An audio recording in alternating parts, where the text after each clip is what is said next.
একটা গল্প পড়ে শোনাচ্ছি। গল্পের নাম অলীক অমৃত। দাদা, আপনি কি নামবেন? হ্যাঁ, নামার তো ইচ্ছা আছে। দেখছেন না কেমন ভিড়। আগে সবাই উঠে পড়ুক, তারপর নামব। বেশ, তাহলে এই জায়গাটাই দাঁড়াই। নিজের মনেই বিড়বিড় করে এই কথাটা আউড়ে নেয় পল্লবজীবন চৌধুরী। বয়স বেশি নয়, বছর 50, রোগা পাতলা চেহারা, গোপ আর জুলপিতে পাক ধরেছে সবে। ট্রেনটা প্ল্যাটফর্মে ঢোকার মুহূর্তে কায়দা করে ঢুকে পড়েছিল পল্লব জীবন। তারপর ট্রেনটা প্ল্যাটফর্মের শেষ মাথায় গিয়ে থামে। আজ কপাল ভালো, এমন জায়গা পেত না, একেবারে জানালার পাশটিতে। ট্রেনের সব বসার সিট মুহূর্তে ভরে গেল। জানলার ধারে বসা লোকটি উঠে পড়তেই পল্লব জীবন জায়গাটা দখল করে। তারপর একটা বড় রকমের শ্বাস ফেলে, দু হাতের তালু ঘষে নেয়। মুহূর্তে মাথার উপরের বাঁক ভরে যায় বিভিন্ন ব্যাগের সাইজে। পল্লব জীবন কাঁধের কালো ব্যাগটা নিজের কোলেই রাখে। অনেক ভরে ওঠে সে। একেবারে ডট টাইম, 5টা। টাইমের আগুপিছু হয় না। সকালের চাটা নিজেই করে, তারপর কোনো রকমে নাকে মুখে গুজে 7:55 ট্রেন ধরে। পাক্কা 2 ঘন্টা 45 মিনিট লাগে শিয়ালদায় পৌঁছাতে, হেঁটে ডালহাউসি পাড়ায়। সেখানে তার অফিস। ততক্ষণে পেটের ভাত হজম হতে হতে গুবড়ে পোকা পেটের ভেতর কিলবিল করে। তারপর 1 কাপ চায়ের সঙ্গে টিফিন বাক্স থেকে 2টো রুটি মেরে দেয়। পেটের ভিতরের যুদ্ধটা ঠান্ডা হয়ে যায় নিমেষে। কয়েকটা বড় রকমের শ্বাস আপনা থেকেই শরীর থেকে বেরিয়ে আসে। তারপর কাজে মন দেয়। দম ফেলার ফুরসত থাকে না। একের পর এক কাজ জড়ো হতে থাকে। বেসরকারি অফিস, কাজে ফাঁকি দিলে হবে না, বস জবাব চাইবে। তখন ঠিক ঠিক উত্তর না দিতে পারলে 4টে কথা শুনিয়ে দেবে। অমনি বলবে, না পোষালে ছেড়ে দিন, আপনার থেকেও কম মাইনের লোক পেয়ে যাব। শিক্ষিত বেকারের অভাব নেই এই বাজারে। ঠিক কথা, একদম পাক্কা কথা। প্রাথমিকে 72,000 শিক্ষকের পদ খালি আছে। অ্যাপ্লিকেশন জমা পড়েছে 40 লক্ষ। একের পর এক কেস চলছে। গাছে কাঁঠাল, গোপের তেলের মতো ঝুলে আছে সেসব। গ্রুপ ডি পদেরও একই হাল। সেখানে উচ্চশিক্ষিতরা সব আবেদন করেছে, ঠাঁই নেই রব। ভাবতে ভাবতে ট্রেন যে কখন ছেড়ে দিয়েছে পল্লব জীবন জানে না।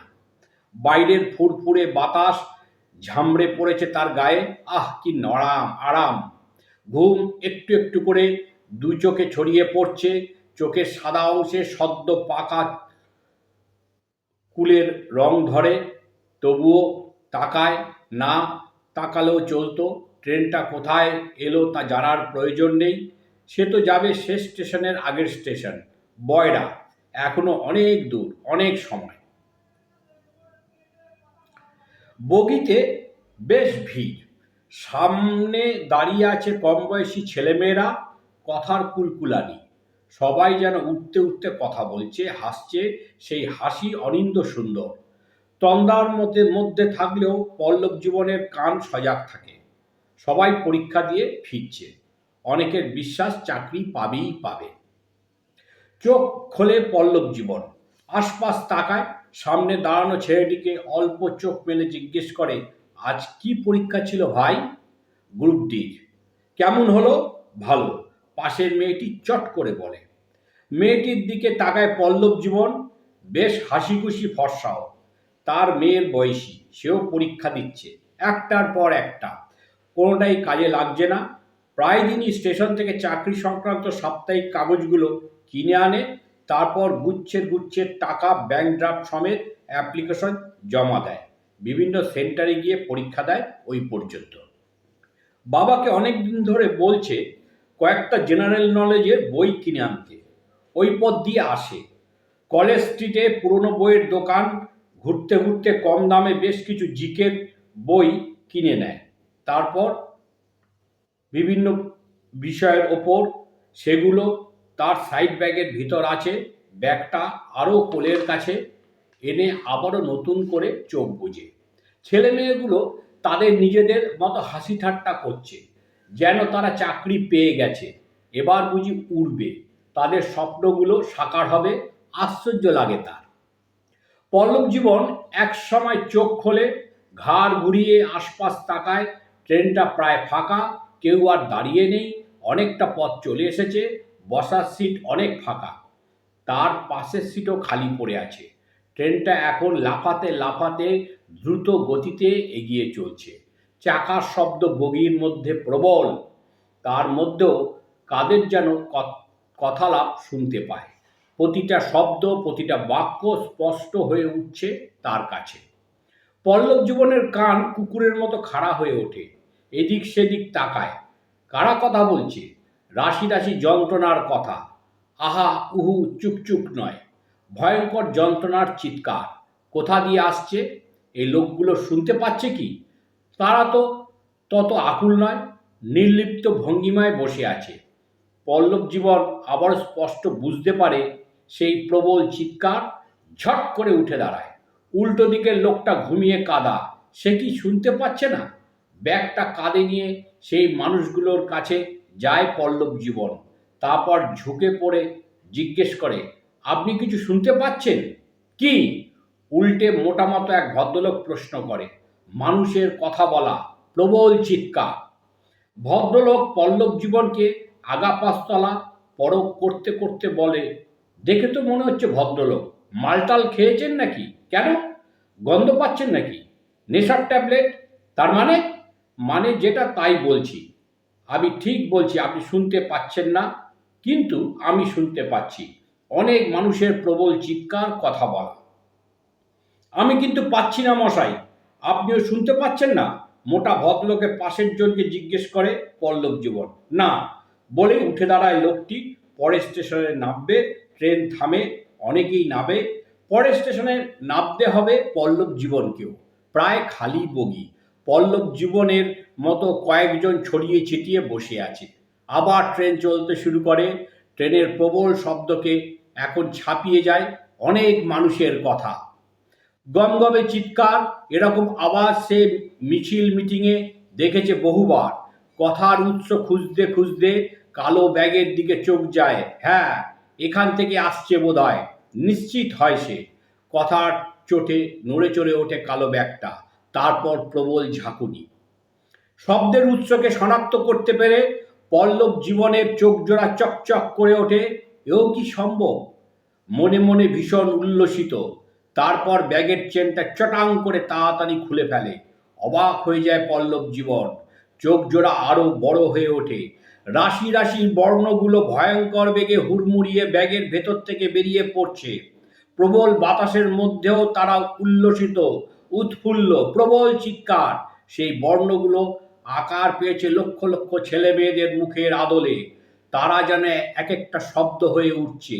তারপর সেই শব্দগুলো এক একটা বাক্য হয়ে ডানা মেলে উড়াল দিচ্ছে মুক্ত বাতাসে।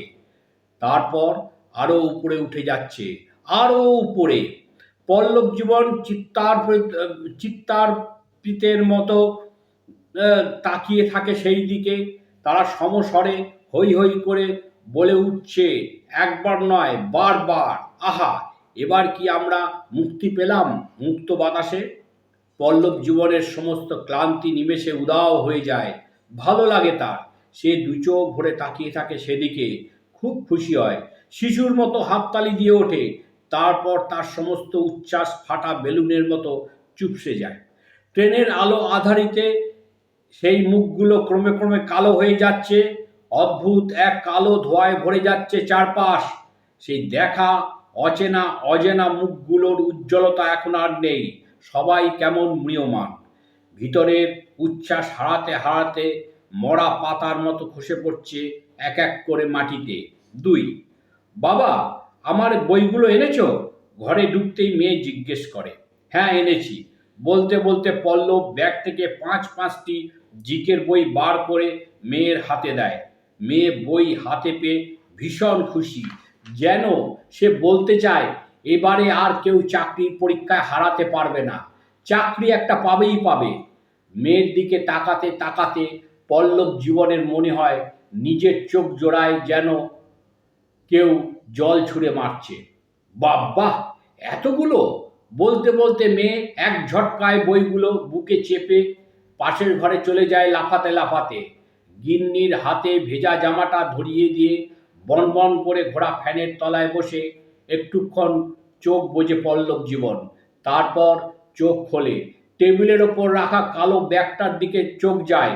কিছুক্ষণ আগে এই ব্যাগ শব্দের ঝংকারে আন্দোলিত হয়ে উঠেছিল। মনে হয়েছিল আশ্চর্য প্রদীপ। চেন টানতেই বর্ণ থেকে শব্দ, শব্দ থেকে বাক্যের আস্ফালন, তারপর ছেলে মেয়েগুলোর নিষ্পাপ মুখ। এরকম ঘটনা প্রথম ঘটল পল্লব জীবনে। একেবারে হঠাৎ। এই ঘটনা কাউকে বলা যাবে না, এমনকি স্ত্রীকেও। বললে বলবে তোমায় ভীমরতিতে ধরেছে। তাহলে শরীরটা কি তার খারাপ হয়ে গেছে? তা তো নয়। হাগুমুতু সবই ঠিকঠাক আছে। হার্টের কোনো সমস্যা নেই, সুগার নেই, বিন্দাস আছে সে। ধুর চাই। বলতে গিয়েও কথাটা তার ঠোঁট থেকে ছিটকে বেরোয় না, বরং এক ফোঁটা জল বাচকের পাতা ভেদ করে গড়িয়ে পড়ে। কিছুতেই মন থেকে ঝেড়ে ফেলতে পারে না একটুক্ষণ আগের কথাগুলো। ঠিক। কি গো বাবা, কি এনেছো? কেন, ছেঁড়া ফাটা নাকি? না। তাহলে? বইয়ের মধ্যে তো কিছুই নেই। কিছু নেই মানে? সব সাদা সাদা পাতা। বলতে বলতে একরাশ কৌতূহল নিয়ে ঘর থেকে বেরিয়ে আসে মেয়ে।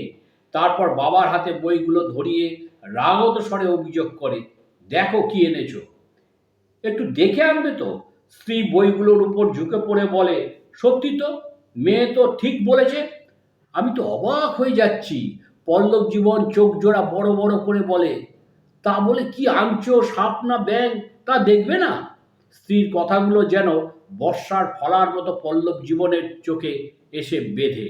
বিশ্বাস করো, আমি দেখে এনেছি। পল্লব জীবন আমতা আমতা করে বলে, না, তুমি দেখে আনোনি। আবারও কথার ধাক্কা পল্লব জীবনের আরেক চোখে, না, আমি ঠিক দেখে এনেছি। বিশ্বাস করো সুমি।